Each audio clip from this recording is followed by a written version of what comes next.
해체로는 문명강 모리의 탓, 해체로는 문명강 모리의 탓, 수질 생태계 지키려면 보호 있어야.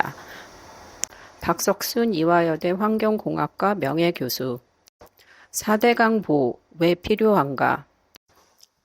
자연강 아닌 4대강, 오염원 처리가 우선. 수문 개폐, 어도가 생태계 연속성 유지. 여름 녹조 원인 보로 착각, 폭염이 주범. 문정부 4대강 조사위 해체가 이익 결정. 보호 개방에도 수질 악화 관측 증거도 외면. 감사원 감사 이어 환경부 보호 존치 돌아서. 오염 정화, 홍수 방지 위해 보호 보전 필수. 국민 생존권 산업 원동력 지키기 나서야. 인류 문명은 강에서 시작됐고 강을 길들이면서 발달해 왔다. 자연 그대로의 강은 물 부족과 범람을 거듭했다. 생존이 위협당한 인류는 수로를 정비하고 제방도 쌓았다. 산업 문명이 시작된 영국에서 템스강이라는 이름이 길들여진 강, Tamed River에서 유래된 것도 이 때문이다. 특히 물 흐름을 조절하는 보는 수자원 확보, 주운, 배로 운송 및 위락, 수질 개선, 생태계 건강성, 홍수 방지 등을 위한 필수 시설이 되었다. 인류는 생태계의 연속성을 유지하기 위해 원활한 수문 개폐와 어도 설치를 확대해 왔다. 산업화 이후 인구가 증가하고 대도시가 형성되면서 강에는 수많은 보가 만들어졌다. 템스강은 길이가 우리 낙동강의 3분의 2에 불과하지만 보는 45개나 있다.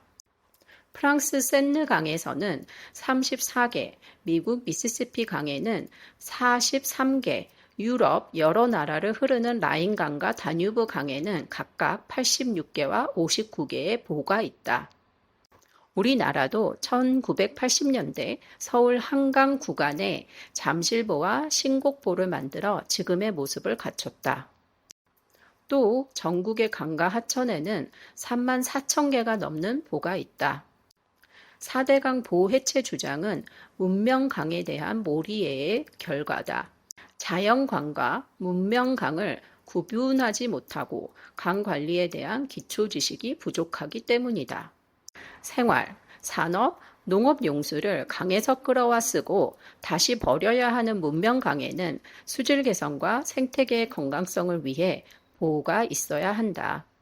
그런데 4대강 본류가 자연강인 줄 알고 그대로 둬야 한다고 생각한 것이다.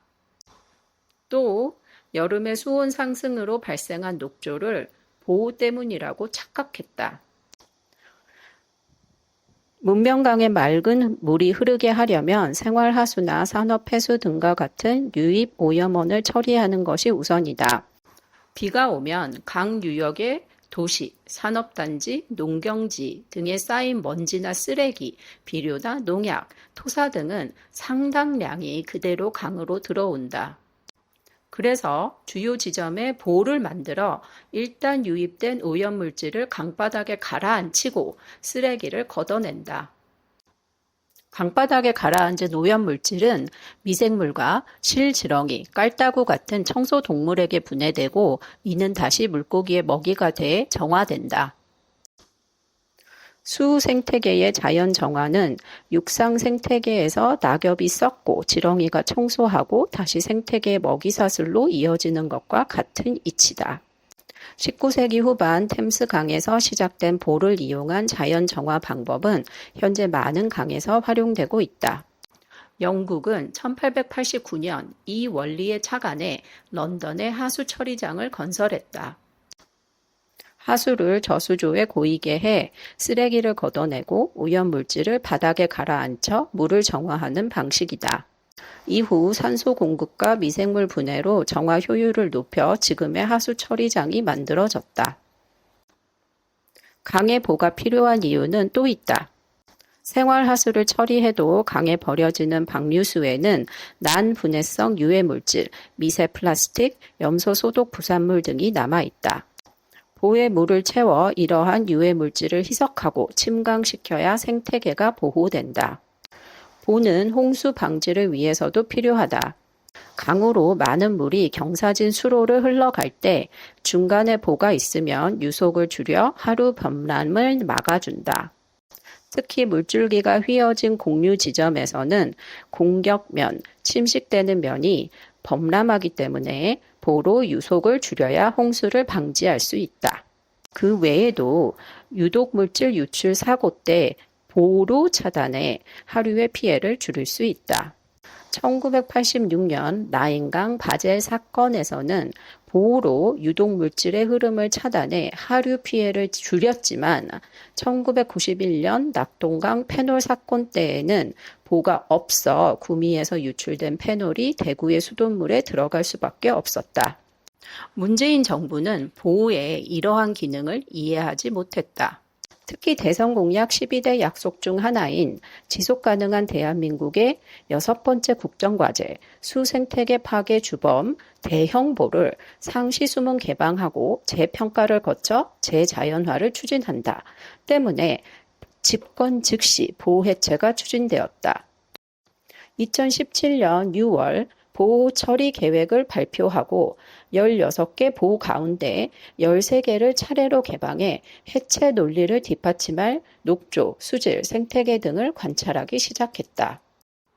2018년 11월 출범한 4대강 조사평가기획위원회는 오랜 기간 4대강 사업에 반대해온 민간단체와 비전문 관변학자들로 구성되었다.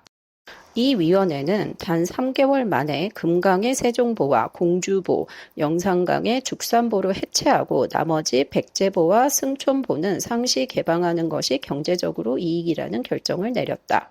여기에 적용된 경제성 평가는 방법도 엉터리였을 뿐 아니라 보를 해체하면 소수력 발전만 손실을 보고 수질, 수생태, 친수, 홍수 조절 등의 큰 편익이 생긴다는 잘못된 가정을 하고 있었다. 2017년부터 시작된 보호 개방 결과는 이들의 예상과 반대였다. 수량이 줄어들어 수질은 나빠졌고 강 바닥에 모래톱과 잡초만 무성해졌으며 개천 생태계가 큰 강을 지배했다. 또 녹조 발생은 물 흐름과 무관하며 영양물질과 수온에 좌우된다는 교과서적 사실만 확인했다. 게다가 정부가 지역 농민에게 막대한 농작물 손실을 입혀 거액을 배상하는 사태까지 벌어졌다. 문정부는 이에 굴하지 않고 대선 공약 밀어붙이기에 나섰다. 보호를 개방하니 강바닥이 깨끗해졌고 개천에 살던 생물이 본류로 돌아와 자연성이 회복되었다고 홍보했다. 물이 말라 강이 볼품없이 변했지만 더 많은 사람이 친수 공간으로 활용하고 강바닥 잡초가 물 흐름을 방해했지만 홍수 방지 효과가 높아졌다는 등 터무니없는 주장을 했다.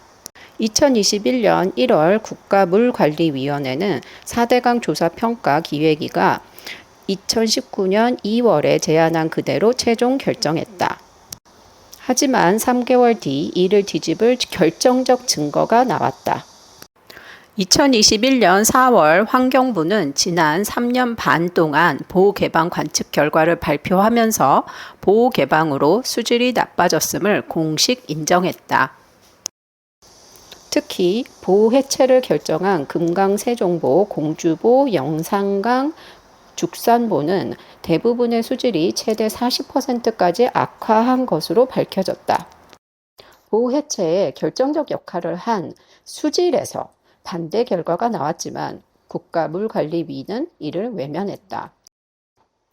감사원은 보호 해체 결정 과정에 존재했던 범죄적 사실을 찾아내고 관련자들에 대한 수사를 검찰에 요청했다. 환경부는 감사 결과를 존중하고 후속 조치를 즉각 이행하며 4대강 16개 보를 모두 존치하고 세종보와 공주보 운영을 정상화하겠다고 밝혔다. 하지만 보호 철거를 위한 금강, 연산강 시민행동은 감사원 감사 결과와 환경부의 보호 존치에 대해 즉각 반발하고 나섰다. 앞으로 계속될 보호 해체 선동을 끝내려면 윤석열 정부는 우리 국민에게 보로 인한 강의 경제성, 환경성, 안정성을 널리 알려야 한다. 특히 강물 주인이 4대강 보호 지키기에 적극 나서야 한다. 강물 주인에 대해서는 강변 거주자임을 인정하는 수변 수리권이 문명 국가에서 관습법으로 보장된다. 또 4대강 보의 물과 인접 지하수는 대부분 농업 용수로 사용되기 때문에 보호 해체는 전 국민의 먹거리 물가로 이어진다. 4대강 보호 지키기가 국민의 생존권과 국가 산업의 원동력을 지키는 길이 될 것이다. 서울경제신문 2023년 8월 4일 이슈 리포트. 해체로는 문명강 모리의 탓, 수질 생태계 지키려면 보호 있어야. 박석순 이화여대 환경공학과 명예교수.